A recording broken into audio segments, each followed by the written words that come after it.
É costume nós confiarmos em nossos líderes, encontrarmos segurança nas lideranças. Isso é até apropriado. O problema é quando a liderança não é competente, ou mesmo que ela tenha competência, mas não tenha honestidade. Aí, a nossa confiança se esvai. Não encontramos segurança. Quando somos liderados por pessoas nas quais nós não confiamos, nas quais nós não acreditamos, surge o medo. O medo vem.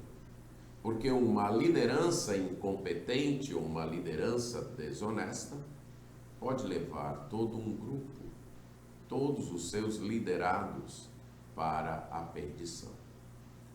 O povo de Israel experimentou isso. E na época do profeta Jeremias, foi feita uma profecia que anunciava um líder que baniria o medo. Um líder confiável, um líder fiel.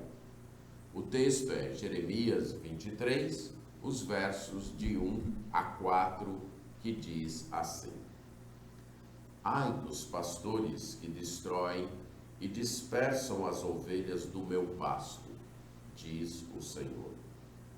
Portanto, assim diz o Senhor, o Deus de Israel, contra os pastores que apacentam o meu povo.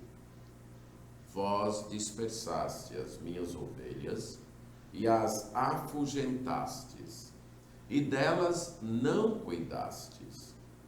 Mas eu cuidarei em vos castigar a maldade das vossas ações, diz o Senhor. Eu mesmo recolherei o restante das minhas ovelhas de todas as terras para onde as tiver afugentado, e as farei voltar aos seus apriscos, serão fecundas e se multiplicarão. Levantarei sobre ela pastores que as apacentem, e elas jamais temerão, nem se espantarão. Nenhuma delas faltará, diz o Senhor. O contexto desta profecia foi a crítica feita aos líderes do povo de Judá, especialmente seus reis, profetas e sacerdotes. A crítica aos reis foi feita no capítulo 22, contra aqueles que lideravam política e administrativamente o povo de Jerusalém. Eles não estavam agindo conforme as ordens de Deus, em obediência a Deus, estavam agindo com corrupção e deslealdade, além da incompetência para liderar. A crítica contra os profetas e sacerdotes é descrita nesse mesmo capítulo a partir do verso 9, quando mostra que aqueles homens que agiam como profetas e sacerdotes não tinham o caráter necessário, o caráter apropriado. Eles estavam contaminados, sem agirem do modo que Deus ordenava. Com uma liderança assim, o povo estava inseguro. O povo estava desconfiado.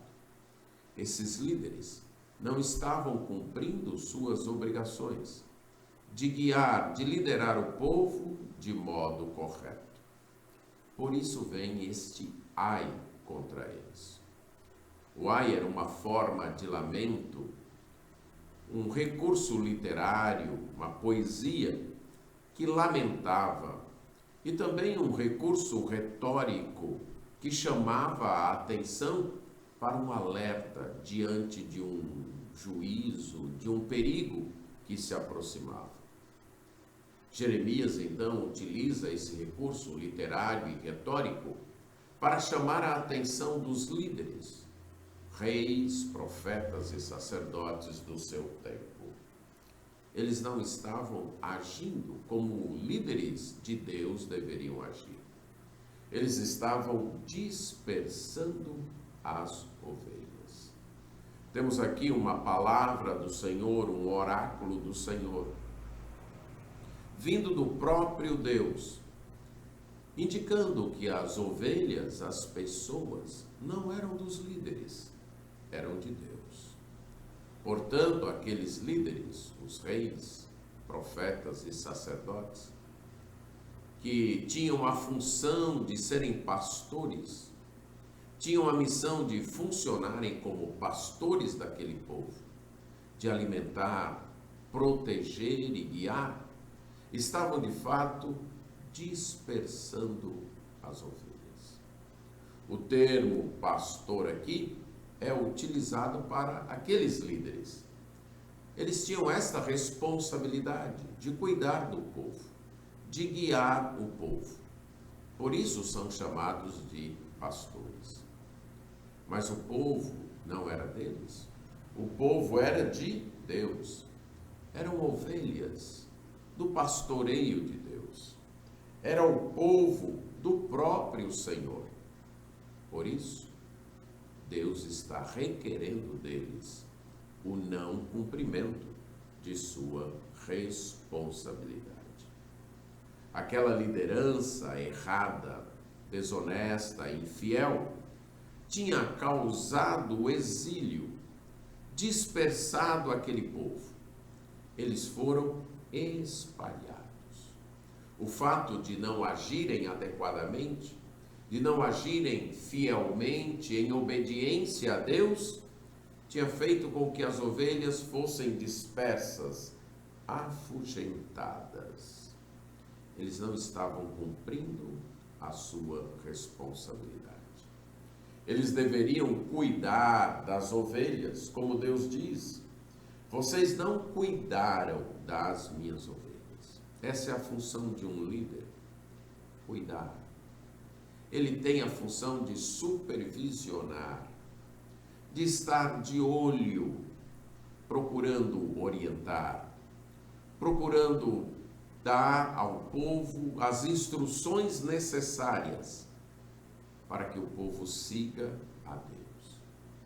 Mas já que eles não estavam fazendo isso, eles não estavam cuidando do povo, Deus diz: pois eu vou cuidar em castigar vocês. Vocês não estão cuidando das minhas ovelhas, vocês não estão cuidando do meu povo, portanto, eu irei cuidar em castigar vocês. Porque isso que vocês estão fazendo é uma maldade, diz o Senhor. Líderes que não lideram adequadamente os seus liderados, pastores que não pastoreiam corretamente as ovelhas de Deus, estão cometendo uma maldade contra Deus. E Deus há de agir, pedindo contas, pedindo a responsabilidade. Eu irei então castigar vocês. Mas eu mesmo vou recolher o restante das minhas ovelhas. Eu mesmo vou cuidar daquelas que permaneceram depois do pastoreio incompetente de vocês. De todas as terras para onde elas foram dispersas e afugentadas, Deus diz: eu as farei voltar. Eu vou reuni-las novamente. E aí, eu estarei cuidando delas. Eu vou levantar para elas pastores que possam apacentá-las. Pastores que possam cuidar delas. Eu estarei apacentando estas ovelhas através destes pastores que cuidarão destas ovelhas. E assim, elas jamais temerão. Esse pastor que Deus levantaria é descrito nos versos 5 a 8. Seria um descendente de Davi, um renovo. A palavra renovo nos traz a imagem de uma árvore que foi cortada, desfolhada, todos os seus ramos foram cortados e ficou apenas um pedaço da árvore, um toco da árvore ali no chão. E o renovo era um broto que voltaria a nascer, mostrando que havia vida ainda naquela árvore. E aquele renovo, aquele broto, então, se tornaria a nova árvore. Deus usa esta figura de linguagem, esta imagem, para falar do pastor que ele vai trazer. Era da semente de Davi, um renovo. O reinado de Davi foi cortado quando os babilônios invadiram Jerusalém e levaram o rei para o exílio. Ficou como uma árvore cortada, que só tem um toco enraizado no chão. Mas Deus diz, desse toco vai brotar um renovo. Vai sair um broto. Será um rei que reinará, que vai agir com sabedoria, que vai executar juízo e justiça na terra. Nos seus dias, o meu povo será salvo. O meu povo terá segurança. E ele será chamado Senhor, justiça nossa. Esse foi melhor dizendo, o pastor que Deus prometeu para o seu povo. O Messias, o Senhor Jesus Cristo, descendente de Davi, rei, que brota da descendência de Davi e que age com sabedoria e justiça, e por isso é chamado de Senhor, justiça nossa. Aquele no qual nós encontramos a justiça.